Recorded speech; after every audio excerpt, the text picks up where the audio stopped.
Bismillahirrahmanirrahim. Assalamualaikum warahmatullahi wabarakatuh. Innal hamdalillah nahmaduhu ta'ala wa nasta'inuhu wa nastaghfiruh wa na'udzu billahi min shururi anfusina wa sayyiati a'malina. May yahdihillahu fala mudilla lahu wa may yudlil fala hadiya lahu. Wa asyhadu an la ilaha illallah wahdahu la syarika lahu wa asyhadu anna Muhammadan abduhu wa rasuluh, amma ba'd. Jamaah Masjid Al-Muslim yang dirahmati oleh Allah Subhanahu wa taala, walhamdulillah pada malam hari ini Allah Subhanahu wa taala berikan kepada kita kesempatan, demikian juga kemudahan untuk hadiri majelis ilmu. Mudah-mudahan ini termasuk di antara bentuk rasa syukur kita terhadap nikmat sehat, nikmat waktu yang Allah berikan kepada kita. Dan Allah Subhanahu wa taala tidak menuntut banyak dari kita. Oleh karena itu, ketika Allah Subhanahu wa taala berfirman di surah Al-Insan, ketika Allah berikan nikmat kepada manusia, pendengaran, penglihatan, kemudian Allah katakan inna hadainahu sabila imma syakira wa imma kafura. Sungguh kami telah menunjukkan jalan kepadanya, itu kepada manusia, imma syakiran wa imma kafuron. Maka ada orang yang bersyukur, ada orang yang sangat kufur. Maka di dalam ayat ini Allah Subhanahu wa taala membedakan redaksi antara syukur dengan kufur. Untuk syukur, kafiron itu kalau dalam bahasa Arab dia isim fa'il, artinya orang yang dia bersyukur meskipun syukurnya itu hanya sedikit. Namun kalau kafuran, Allah gunakan sighah mubalaghah yang artinya tidak sekedar kufur, namun kufurnya luar biasa.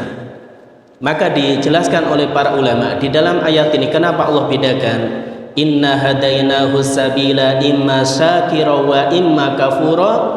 Karena Allah Subhanahu wa taala tidak menuntut banyak dari kita. Kita bersyukur sedikit saja, Allah Subhanahu wa taala sudah sangat senang dengan hal itu. Namun kalau orang dia bisa menjadi syakuron, yaitu hamba Allah yang banyak bersyukur, ini lebih baik lagi. Oleh karena itu Nabi SAW berusaha untuk mencapai derajat ini. Ketika beliau sholat malam, hatta tatafattara qadamahu, hingga kedua kaki beliau bengkak, maka Aisyah mengatakan, lima tasna'u hadza ya Rasulullah, laqad ghafarallahu laka ma taqaddama min dambika wa ma ta'akhkhar. Kenapa engkau melakukan hal ini wahai Rasulullah, padahal dosamu yang dulu dan akan datang dijamin akan dimaafkan oleh Allah Subhanahu wa taala. Maka apa kata beliau? Afala akuna abdan syakura. Maka tidaklah engkau ingin aku menjadi hamba Allah yang syakuron, artinya banyak bersyukur. Maka tingkatannya lebih tinggi dari sekedar syakiron. Tapi di ayat tadi di surah Al-Insan, Allah tidak menuntut banyak dari kita. Maka ketika seorang dia menggunakan waktunya, kesehatannya, diantaranya untuk belajar, untuk menuntut ilmu, maka ini diantara bentuk rasa syukur kita kepada Allah. Dan Allah Subhanahu wa ta'ala itu akan mengadab orang-orang yang benar-benar kufur.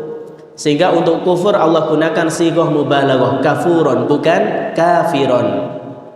Artinya Allah itu maha pemaaf. Kalau kita kufur-kufur sedikit, ya, kalau seorang dia dapat nikmat kemudian mungkin dia kufurnya sedikit, masih dimaafkan oleh Allah Subhanahu wa taala. Yang diadab oleh Allah yang dia benar-benar kufurnya luar biasa, sehingga Allah katakan imma syakiron wa imma kafuron. Maka itu salah satu yang dijelaskan oleh para ulama kenapa Allah bedakan redaksi antara syakiron dan kafuron, karena memang Allah itu sangat baik kepada kita, itu tidak menuntut banyak.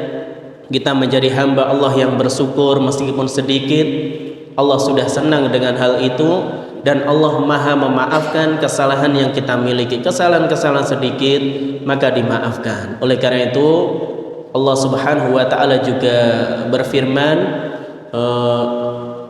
wastaqimu lahu wastaghfiruh. Hendaknya kalian istiqomah dan mohon ampun kepadanya, karena tidaklah mungkin seorang dia bisa terus istiqomah di atas ketaatan, pasti ada kesalahan-kesalahan dia. Sehingga wastaghfiruh, mohon ampun kepada Allah Subhanahu wa taala.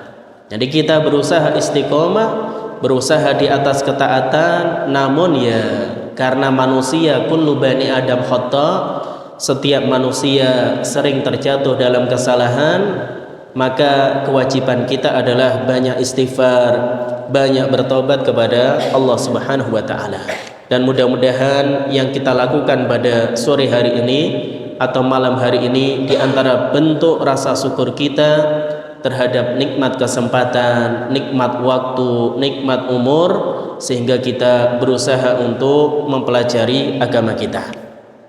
Baik jamaah Masjid Al-Muslim yang dimuliakan oleh Allah, kita melanjutkan yaitu mengkaji dari Kitabul Hajj, masih dalam Al-Babul Awal. Kita masuk ke Al-Masalah Al-Khamisah, poin pembahasan yang kelima. Qala al-musannifuna wafaqahumullahu ta'ala, penulis kitab Fikih Muyassar, beliau mengatakan hukmul umrati wa adillatu dzalik, hukum umroh dan dalil-dalilnya. Maka beliau katakan tajibul umratu alal mustati'i marratan wahidatan fil umri. Umroh itu wajib untuk siapa? Alal mustati', bagi orang yang mampu. Berapa kali? Marratan wahidah fil umri, sekali seumur hidup. Jadi pendapat yang dipilih oleh penulis Fikih Muyassar, umroh itu juga wajib. Jadi umroh itu wajib alal mustati, bagi orang yang mampu, sekali seumur hidup. Apa dalil yang beliau gunakan? Liqaulihi ta'ala, berdasarkan firman Allah Ta'ala di surah Al-Baqarah 196. Allah Subhanahu wa ta'ala berfirman, wa atimmul hajja wal umrata lillah, sempurnakanlah haji dan umroh lillah, ikhlas untuk Allah Subhanahu wa ta'ala. Maka terkait sisi pendalilan ayat ini, maka kalau pendapat penulis Fikih Muyassar, dan ini juga dikuatkan oleh banyak para ulama, wa atimmul hajja wal umrata lillah, ayat ini merupakan perintah untuk melaksanakan haji dan umroh. Dan karena diperintahkan, hukum asal perintah wajib, dan ketika haji itu wajib digandengkan dengan umroh, umroh juga hukumnya wajib. Adapun tafsiran yang lain, maka ayat ini perintah untuk menyelesaikan haji dan umroh ikhlas karena Allah Subhanahu wa ta'ala. Dia tidak menunjukkan wajibnya haji dan umroh. Jadi dia hanya untuk menunjukkan bahwasanya apabila seorang dia menunaikan ibadah haji dan umrah, hendaknya dia sempurnakan lillah, karena Allah Subhanahu wa ta'ala. Jadi ikhlas karena Allah Subhanahu wa ta'ala. Baik, kemudian wali qaulin Nabi sallallahu alaihi wasallam li Aisyah, dan menimbang sabda Nabi kepada Aisyah, lamma sa'alathu, ketika Aisyah bertanya kepada beliau, hal 'alan nisa'i jihadun, wahai Nabi, apakah para wanita mereka wajib untuk berjihad? Qala na'am, maka Nabi katakan iya. Alaihinna jihadun la qitala fihi, maka bagi mereka para wanita jihad la qitala fihi, namun bedanya tidak ada peperangan, yaitu apa? Al-hajju wal umrah, ibadah haji dan umrah. Hadis ini dikeluarkan Imam Ahmad, Ibnu Majah, demikian juga disahihkan oleh Syekh Albani dalam Sahih Ibnu Majah. Maka di dalam hadis ini Nabi Shallallahu Alaihi Wasallam ketika ditanya oleh Aisyah radhiyallahu taala anha, apakah bagi wanita mereka memiliki kewajiban untuk berjihad, maka ini menunjukkan semangat para sahabiyah untuk berjihad di jalan Allah Subhanahu wa taala. Jadi semangat para sahabiyah mereka untuk berjihad di jalan Allah Subhanahu wa taala. Dan Nabi SAW beliau jelaskan, na'am, iya, mereka juga punya kewajiban berjihad, namun bedanya la qitala fihi. Jihad mereka ini tidak melibatkan peperangan. Jadi jihad mereka ini tidak melibatkan peperangan, yaitu al-hajju wal umroh, haji dan umroh. Maka ini menunjukkan ibadah haji dan umroh ini merupakan ibadah yang utama. Ini bentuk jihad para wanita. Kenapa? Karena ketika seorang menunaikan ibadah haji dan umroh membutuhkan kesiapan mental, finansial, sehingga ini dianggap sebagai bentuk jihad bagi para wanita. Jadi sebagaimana ketika seorang dia berjihad, maka mengeluarkan tenaganya, hartanya, jiwanya di jalan Allah, demikian juga secara umum ibadah haji dan umroh, terutama ibadah haji, itu ibadah yang membutuhkan kesiapan fisik, kesiapan mental, finansial, sehingga ini dianggap sebagai bentuk jihad bagi para wanita. Maka ini dianggap sebagai bentuk jihad bagi para wanita. Maka hadis ini menunjukkan, ya, kata jihad itu maknanya tidak selalu berarti peperangan. Jadi kata jihad itu tidak selalu maknanya peperangan. Bahkan untuk para wanita, jihad itu bisa berubah ibadah yang dia memerlukan usaha, memerlukan pengorbanan, yaitu diantaranya ibadah haji dan umroh. Hadis ini juga dalil yang menunjukkan Islam itu agama yang sesuai dengan fitrah seseorang. Maka Islam memberikan keringanan dan menyesuaikan kewajiban sesuai dengan kondisi dan kemampuan seseorang. Oleh karena itu bagi para wanita, ya, dia tidak perlu berperang, tapi bentuk jihadnya adalah dia menunaikan ibadah haji dan umroh. Jadi ibadah haji dan umroh.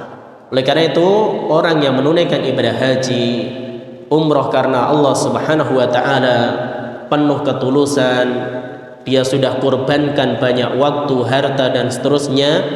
Apabila itu ikhlas karena Allah Subhanahu wa taala, tentu akan mendatangkan pahala yang besar di sisi Allah Subhanahu wa taala. Baik, maka di sini Nabi SAW tegaskan bahwasanya haji dan umroh itu bentuk jihad untuk wanita.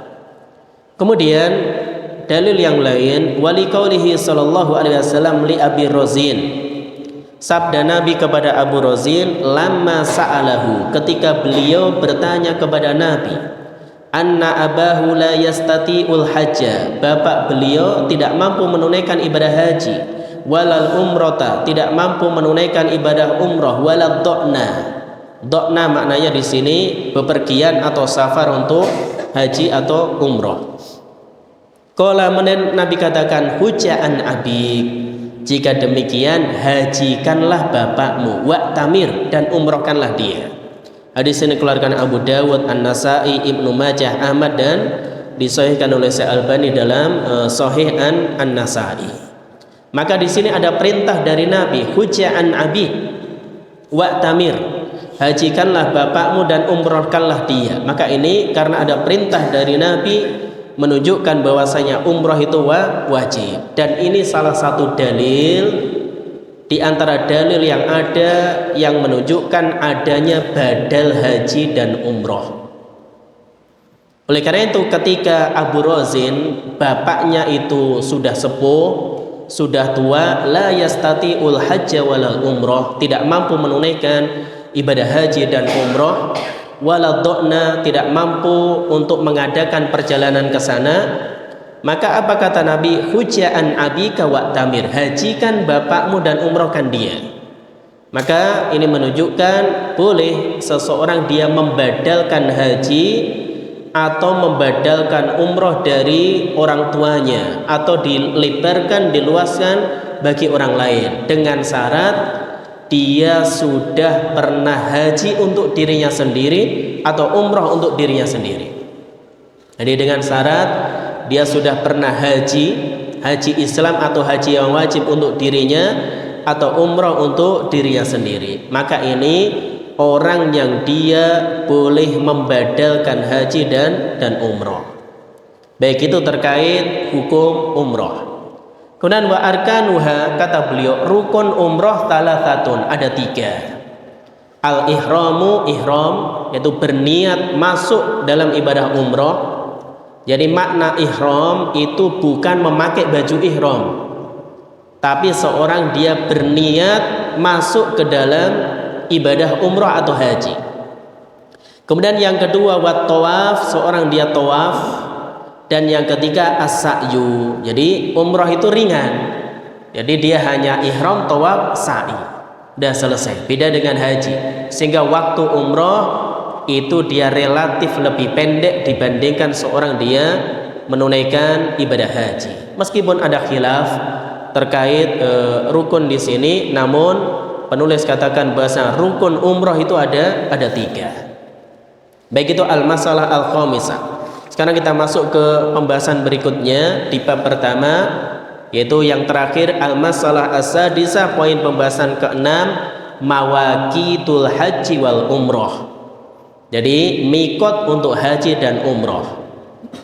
Al-miqatu lughatan, mikot secara bahasa huwal haddu, maknanya batas.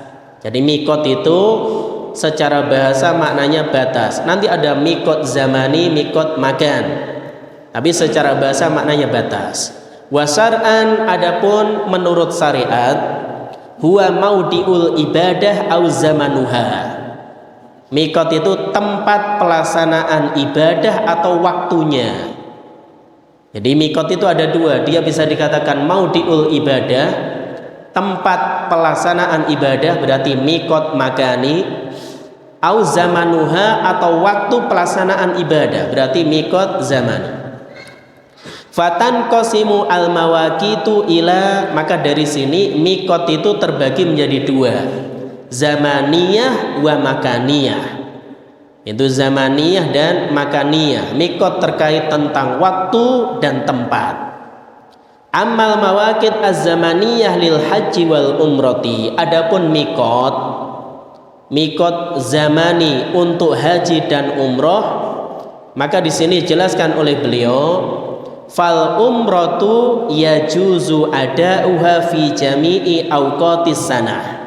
Untuk mikot, batasan waktu melaksanakan ibadah umroh itu yajuzu adauha, boleh melaksanakannya fi jami' awqatis sanah, semua waktu sepanjang tahun. Jadi mikot zamani untuk umroh itu sepanjang tahun, kapan saja. Sekarang kita boleh umroh. Jadi di Ramadan boleh umroh, di Rajab boleh umroh. Pokoknya untuk umroh ya juzu adauha, jadi boleh melaksanakan umroh fi jami'i awqatis sanah, di semua waktu sepanjang tahun. Wa ammal hajju, adapun mikot zamani untuk haji, falahu ashurum maklumat, maka haji ini memiliki bulan-bulan tertentu. La yasihu syai'un min a'malil haji illa fiha, maka tidak sah seorang dia melakukan amalan-amalan haji illa fiha, kecuali di waktu itu. Jadi kecuali di waktu itu. Maka ini bedanya mikot zamani untuk umroh dan haji. Umroh dia lebih longgar, kapan saja boleh. Tapi kalau haji dia punya ashurum maklumat, bulan-bulan tertentu, yang seseorang apabila dia niat untuk haji ihram selain di bulan tadi, ya maka tidak sah hajinya. Liqaulihi ta'ala, berdasarkan firman Allah Ta'ala, meskipun nanti ada khilaf ya terkait itu. Al-hajju ashurum maklumat, haji itu pelaksanaannya pada beberapa bulan yang diketahui. Nah, ada khilaf di kalangan para ulama, bulan haji itu apa saja. Nah, kata penulis fikih Muyasar, wahia Syawalun wa Dzulqa'dah wa Dzulhijjah. Maka bulan-bulan haji itu ada 3, bulan Syawal, Dzulqa'dah dan Dzulhijjah. Dan ini pendapat penulis fikih Muyassar. Maka terkait hal ini ada khilaf yang cukup kuat di kalangan para ulama. Bulan-bulan haji itu apa saja? Pendapat yang pertama ini Syawal, Dzulqa'dah, Dzulhijjah. Dan Dzulhijjah ini semuanya, ini mulai tanggal 1 sampai akhirnya. Nah, sebagian ulama berpendapat bahwasanya Dzulhijjah yang dia menjadi mikot zamaniyah untuk ibadah haji hanya 10 hari pertama. Dia hanya 10 hari pertama di bulan Dzulhijjah. Dan wallahu a'lam bishawab, pendapat yang lebih kuat bahwasanya pendapat yang dipilih oleh penulis fikih Muyassar, dan ini juga pendapat dari Syekh Muhammad bin Shalih Utsaimin rahimahullahu taala, yang dimaksud dengan ashhurum ma'lumat, ashur bentuknya jamak, ya, bentuknya jamak, dan di sini Syawal, Dzulqa'dah dan semua Dzulhijjah. Pendapat yang kuat tidak hanya 10 hari pertama bulan Dzulhijjah, namun semua bulan Dzulhijjah itu termasuk di antara mikot zamani untuk ibadah haji. Dan ini juga yang dikuatkan oleh Ustadz Firanda Andirja hafidhahullahu ta'ala. Demikian juga oleh Syekh Muhammad bin Shalih Utsaimin yang kita sebutkan sebelumnya. Oleh karena itu seorang dia nanti boleh menunda tawaf ifadahnya di akhir selama dia berada di bulan Dzulhijjah. Jadi selama berada di bulan Dzulhijjah.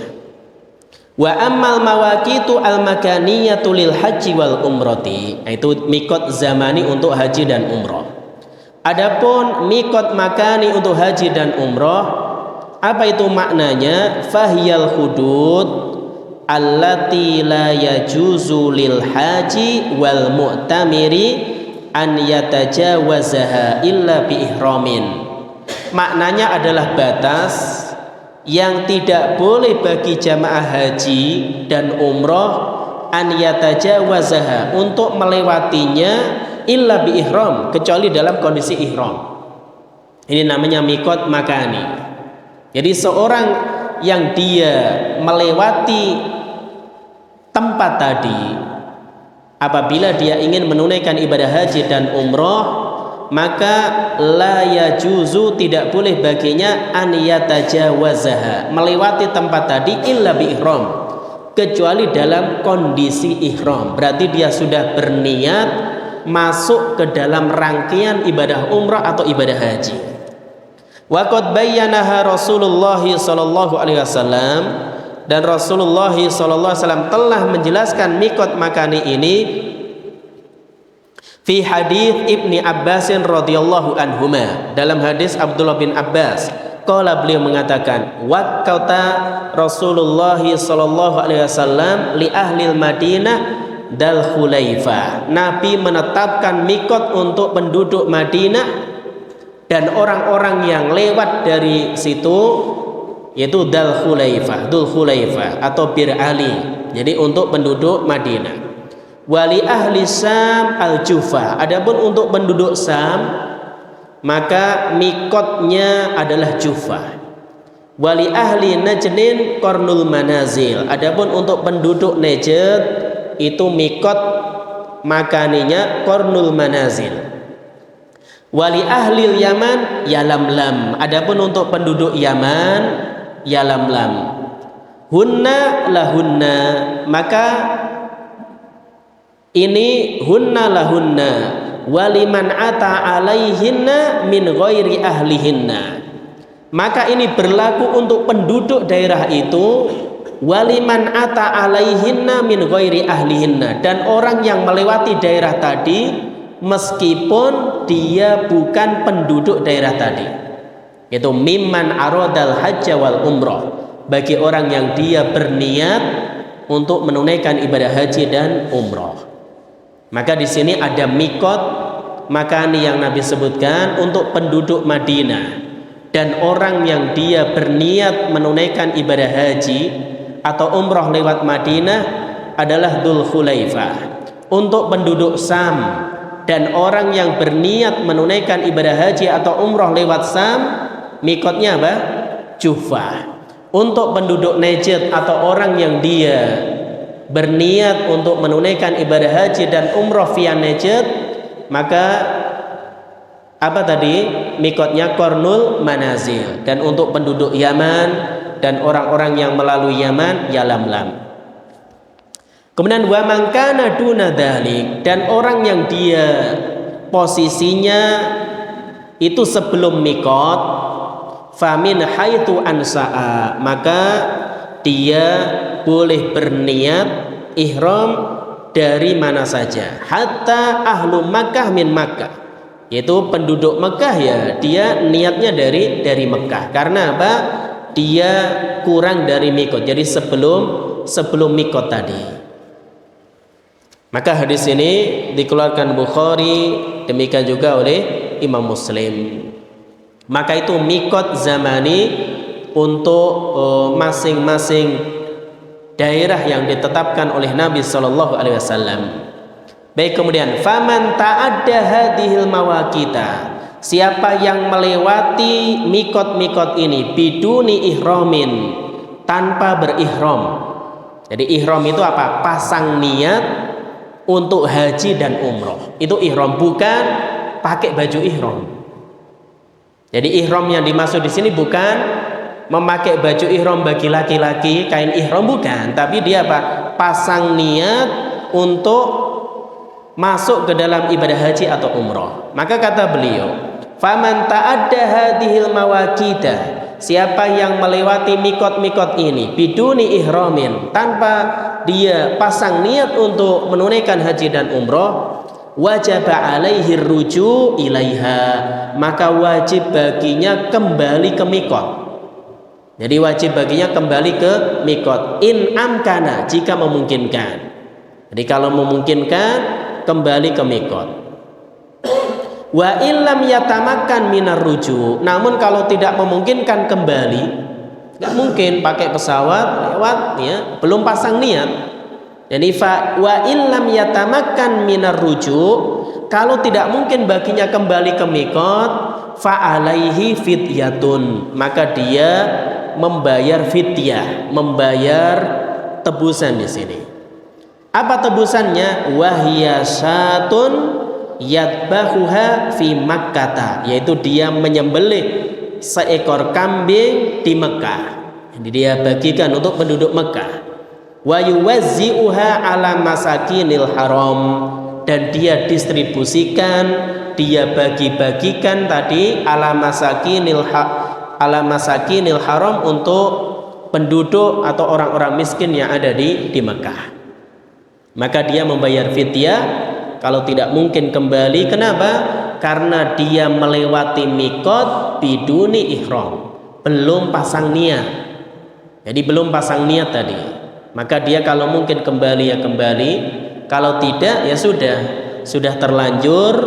Berarti ketika ingat dia pasang niat, fa alaihi fidyah, maka dia nanti wajib membayar fidyah, yaitu berupa satun yatbahuha fi Makkah, itu seekor kambing yang dia sembelih di Mekah, wa yuwazzi'uha ala masakinil haram, dan dia bagikan kepada penduduk yang ada di tanah haram. Penduduk yang ada di tanah haram. Amma man kanat manaziluhum dunal mawaqit. Nah, ini pembahasan berikutnya.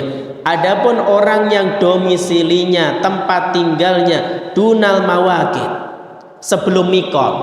Jadi di dalam mikot tadi dia. Fa innahum yuhrimuna min amakinihim. Maka mereka niat ihram, jadi niat atau pasang niat untuk haji dan umroh min amakinihim, dari tempat mereka. Jadi penduduk Mekah ya, dia pasang niat dari tempat mereka. Liqaulihi sallallahu alaihi wasallam fil hadis sabiq, berdasarkan sabda Nabi di hadis sebelumnya, wa man kana duna dzalika famin haitsu ansa'a, maka siapa yang dia kurang dari mikot, jadi tempat tinggalnya sebelum mikot, famin haitsu ansa'a, maka dia boleh, yaitu pasang niat dari tempat yang dia kehendaki, dari tempat yang dia kehendaki. Maka ini alhamdulillah untuk al-babu al-awwal sudah selesai. Kita masuk al-bab ats-tsani. Baikala al-musannifuna hafizahumullahu taala, penulis mengatakan al-babu tsani, bab yang kedua, fi arkanil haji wa wajibatihi, tentang rukun-rukun haji dan wajib-wajib haji. Wa fihi mas'alatan, maka dalam bab ini ada 2 poin pembahasan. Al-mas'alatul ula fi arkanil haji, pembahasan yang pertama rukun-rukun haji. Ini penting. Tadi rukun umrah ada berapa? Rukun umrah ada berapa? 3. Apa saja? Ihram, tawaf, sa'i. Nah, sekarang rukun haji. Al-mas'alatul ula fi arkanil haji, masalah pertama tentang rukun haji. Arkanul haji arba'atun. Ya, rukun haji itu ada 4. Jadi rukun haji itu ada 4. Hiya, yaitu al-ihramu. Pertama ihram. Tadi ihram yang dia bagian dari rukun haji bukan memakai kain ihram, bukan. Tapi yang dimaksud ihram wahia niyatul haji wa qasduhu, yaitu seorang dia berniat masuk ke dalam ibadah haji. Jadi maksud hatinya, niatnya itu sudah masuk untuk menunaikan ibadah haji. Maka niat di sini adalah niatud dukhul. Oleh karena itu para ulama katakan niat itu ada 2 kemungkinan di sini. Ada niat ibadah, ada niat masuk ke dalam ibadah. Nah, seorang niat ibadah haji kapan? Sejak dia daftar, dia setor uang, sudah niat ibadah haji. Namun kapan dia niat masuk ke dalam ibadah hajinya? Niat dukhulnya tadi ketika ihram tadi. Jadi ini ihram ini niyatul hajj wa qasdu, di sini maknanya dia berniat masuk ke dalam kegiatan haji. Dia masuk ke dalam kegiatan ibadah haji. Jadi sekali lagi ihram itu bukan berarti memakai pakaian ihram. Nah, ini bukan rukun tapi wajib haji, bukan rukun haji. Nah, yang masuk bagian rukun haji ihram di sini niyatul haji wa qasduhu. Jadi seorang dia berniat, hatinya bermaksud untuk masuk ke dalam kegiatan haji. Li'annal hajja ibadatun mahdotun, karena haji ini ibadah yang murni, ibadah mahdoh. Fala yasihu bi ghairi niyatin bi ijma'il muslimin, maka tidak sah apabila dilakukan tanpa niat dengan kesepakatan kaum muslimin. Wal aslu fi dzalik, maka ini salah satu makna asal itu dalil dari hal itu qaulun Nabi sallallahu alaihi wasallam, sabda Nabi sallallahu alaihi wasallam, innamal a'malu binniyat, sesungguhnya amal-amal itu tergantung dengan niatnya. Jadi tergantung dengan niatnya. Hadis ini saya keluarkan Bukhari dan Muslim. Kemudian kata penulis, wan niyatu mahalluha alqalbu, dan niat itu tempatnya di hati. Niat itu tempatnya di hati. Lakinnal afdhala fil haji an-nutqu biha. Nah, ini pendapat penulis Fikih Muyasar. Akan tetapi yang lebih baik ketika haji an-nutqu biha, niatnya diucapkan. Jadi niatnya diucapkan. Muayyinan an-nusuk alladzi nawahu, dalam rangka menegaskan bentuk manasik yang akan dia niatkan. Jadi dalam rangka menegaskan bentuk manasik yang akan dia niatkan, maka dia mengucapkan labbaika hajjan atau labbaika umrotan. Kalau haji berarti labbaika hajjan. Nah, ini pendapat penulis Fikih Muyasar, ini niat. Ya, menurut beliau labbaika hajjan ini niat, namun dia an-nutqu biha li thubuti dzalika min fi'lihi sallallahu alaihi wasallam, karena hal tersebut ada riwayat dari perbuatan Nabi Shallallahu Alaihi Wasallam. Maka terkait dengan hal ini, ucapan labbaika hajjan itu niat yang diucapkan atau dia talbiyah. Jadi labbaika hajjan itu lafal niat atau talbiyah. Ada khilaf di kalangan para ulama. Jadi ada khilaf di kalangan para ulama. Maka pendapat yang pertama tadi, ini pendapat penulis fikih Muyasar, melafadzkan niat dalam ibadah itu tidak disyariatkan kecuali haji dan umroh. Karena menurut beliau labbaika hajjan itu bentuk pelafatan niat. Ini pengecualian dari ibadah-ibadah yang ada. Benar bahwasanya an-niyah mahalluha al-qalb. Niat itu letaknya di hati. Khusus ibadah haji dan umroh, maka kata beliau al-afdal an-nutqu biha. Yang lebih baik untuk mengucapkannya yaitu labbaika hajjan atau labbaika umrotan. Maka di sini melafadzkan niat itu tidak disyariatkan dalam semua ibadah kecuali ibadah haji.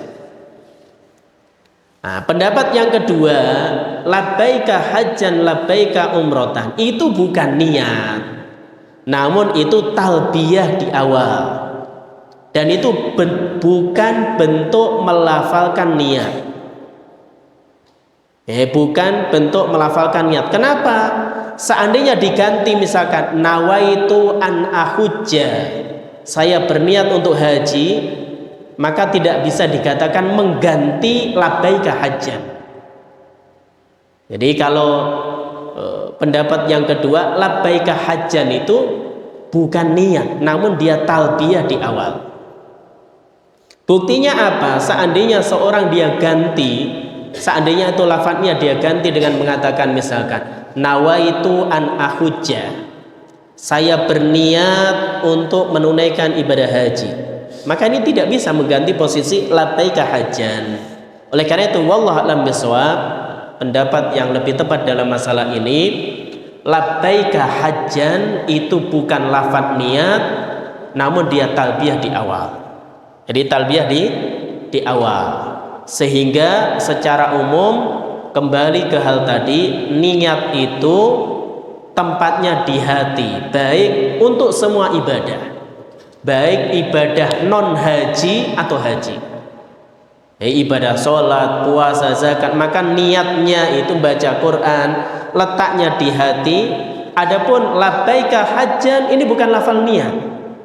Jadi pendapatnya kan labbaika hajjan bukan lafal niat, namun dia talbiyah yang dilakukan di awal.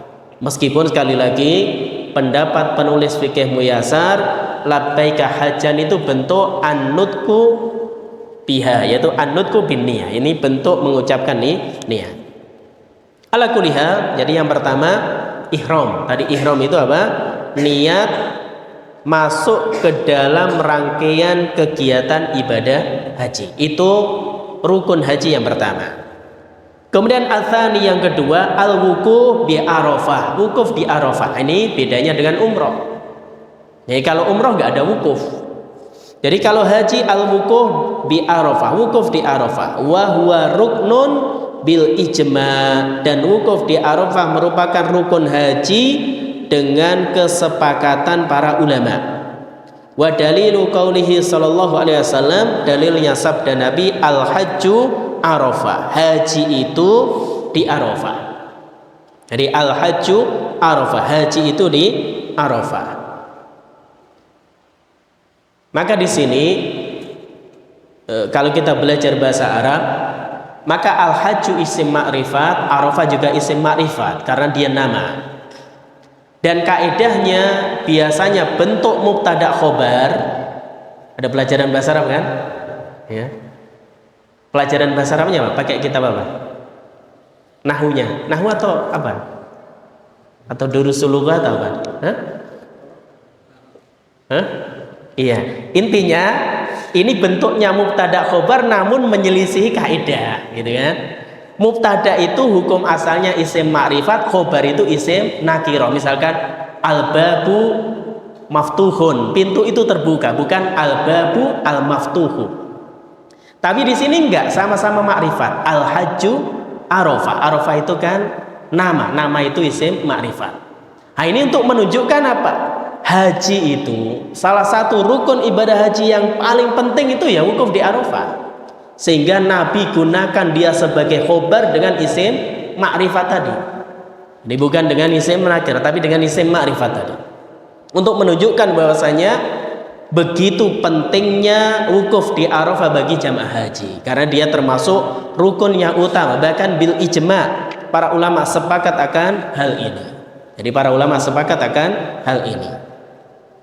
Baik, kemudian waktu wukuf, waktu pelaksanaan wukuf mim ba'diz zawal, setelah gesernya matahari ke barat, yauma Arafah, pada hari Arafah, ila tulu'i fajri yaumin nahar, sampai terbit fajar tanggal 10 Zulhijjah. Itu waktu wukuf.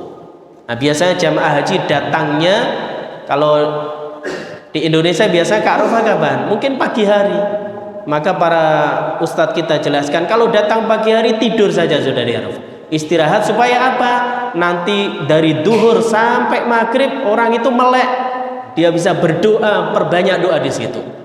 Ya, bukan di situ nanti capek, giliran ba'da zawalnya tidur. Siangnya malah dia tidur sampai sore. Sayang, ini waktunya sayang.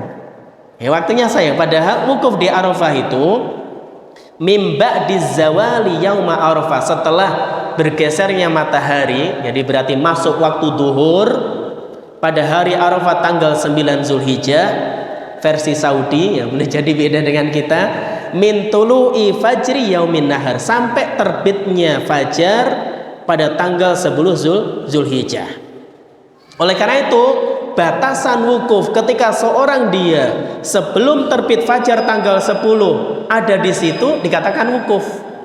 Jadi misalkan seorang dia sakit, dimasukkan, pokoknya masuk Arafah jam pokoknya sebelum subuh baru keluar, kan dikatakan sudah wukuf. Baik, mungkin adzan terlebih dahulu, nanti kita lanjutkan sedikit.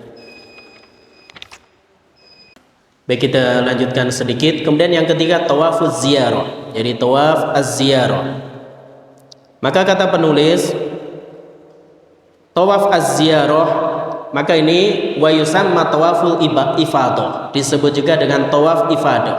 Karena ketika itu jamaah haji dia melakukan tawaf ini setelah bertolak dari Arafah, pergi dari Arafah. Li'annahu yakunu ba'dal ifadati min Arafah, karena terjadi setelah mereka bertolak dari Arafah. Wa yusamma tawafu al-fardi, dinamakan juga dengan tawaf al-fard. Jadi tawaf fardu. Wa huwa ruknun bil ijma', maka tawaf ifadah, tawaf ziarah, tawaf haji, ini nama-namanya, atau tawaf fardu, ini rukun haji dengan kesepakatan para ulama. Jadi dengan kesepakatan para ulama. Apa dalilnya? Firman Allah di surah Al-Hajj ayat 29, "Tsummal yaktu nafathahum." Kemudian hendaknya mereka menghilangkan nafathahum, kotoran mereka, yaitu dia gundul rambutnya pada yaumun nahar tanggal 10 Zulhijjah. Wal yufu nudurahum, dan hendaknya dia selesaikan nadar mereka. Di sini kewajiban mereka. Wal yatawafu bil baitil atiq, dan hendaknya mereka tawaf di Ka'bah. Jadi wal yatawafu bil baitil atiq, maknanya ini adalah tawaf ifadah. Jadi maknanya adalah tawaf ifadah. Maka para ulama jelaskan, maka tawaf ini dilakukan setelah seorang dia wukuf di padang Arafah. Maka ini dianjurkan dikerjakan di siang hari yaumun nahar tanggal 10 Zulhijjah, sebagaimana yang dilakukan oleh Nabi Shallallahu Alaihi Wasallam. Maka waktu awalnya seorang dia boleh mengerjakannya setelah lewat tengah malam, yaitu bagi orang-orang yang misalkan kondisinya lemah, orang-orang sepuh sudah tua, maka dia diizinkan keluar dari Musdalifah setelah lewat tengah malam. Karena yang dianjurkan itu setelah dari Arafah maka seorang nanti akan menjamak sholat maghrib dan isya di Musdalifah. Ya, maka di Musdalifah. Namun bagi orang yang sepuh, sudah tua, maka boleh dia meninggalkan Musdalifah setelah lewat tengah malam, ya, maka boleh dia mengerjakan tawaf ifadah setelah itu. Dan tidak ada batas akhir waktu mengerjakan tawaf ifadah, maka kapan seorang mengerjakannya itu sah. Kemudian bagi orang yang dia nanti misalkan sudah melakukan tahallul awal, dia sudah melempar jumroh akobah, demikian juga sudah mencukur atau menggunur rambutnya, maka boleh dia tawaf dengan baju biasa. Karena dia sudah tahallul awal, minimal dia sudah melakukan dua tadi. Dia misalkan sudah mencukur rambut atau sudah dalam hal ini lempar jumroh, maka dia sudah tahallul awal, tawaf dengan baju biasa, bukan baju ihram, dia boleh. Namun bagi orang yang belum tahallul awal dan dari Musdalifah dia misalkan langsung tawaf, maka dia tetap tawaf menggunakan baju ihramnya. Jadi tetap tawaf menggunakan baju ihramnya. Dan bedanya dengan tawaf kudum ketika kedatangan, di dalam tawaf ifadah ini tidak ada yang namanya romel, nggak ada, atau ittiba juga nggak ada. Karena itu hanya disyariatkan apa? Ketika tawaf kudum atau bagi jamaah haji yang dia hajinya tamattu, tawafnya tawaf untuk umroh. Jadi tawafnya untuk umroh. Baik, kemudian yang terakhir yang keempat, as-sa'yu baina Safa wal Marwah. Itu sa'i antara Safa dan Marwah, wa huwa ruknun, dan ini termasuk rukun haji berdasarkan hadis Aisyah radhiyallahu taala anha. Beliau mengatakan ma atamallahu hajjam ri'in wala umratihi lam yatuf baina Safa wal Marwah. Maka Allah Subhanahu wa taala tidak akan menyempurnakan haji seseorang, demikian juga umrah seseorang yang dia tidak tawaf antara Safa dan Marwah. Maka sa'i dalam bahasa hadis itu disebut dengan tawaf. Dan wa qauluhu sallallahu alaihi wasallam, sabda Nabi, is'au fa innallaha kataba alaikumus sa'ya. Hendaknya kalian sa'i karena Allah tetapkan untuk kalian untuk melakukan sa'i. Wahadihil arkan, maka keempat rukun ini la yatimul hajju illa biha. Haji seseorang tidak sah kecuali melakukannya.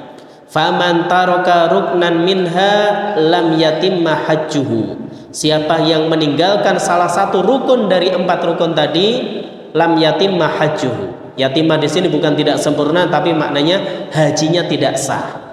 Hatta ya'tiya bihi, hingga dia melaksanakan hal tadi. Wallahu a'lam bishawab. Mungkin demikian yang bisa kita sampaikan, kita kaji dalam kajian kita malam hari ini. Alhamdulillah kita sudah menyelesaikan bab yang pertama. Demikian juga masalah pertama di dalam bab yang kedua terkait arkanul hajj, ada 4 tadi. Insya Allah apabila ada hal yang kelewat kita akan sebutkan, ya, kita akan jelaskan di pertemuan berikutnya biidnillahi ta'ala. Mungkin demikian yang bisa kita sampaikan. Kita akhiri dengan doa kafaratul majlis. Subhanakallahumma wa bihamdika asyhadu an la ilaha illa anta astaghfiruka wa atubu ilaik. Wa akhiru da'wana anil hamdulillahi rabbil alamin. Wassalamualaikum warahmatullahi wabarakatuh.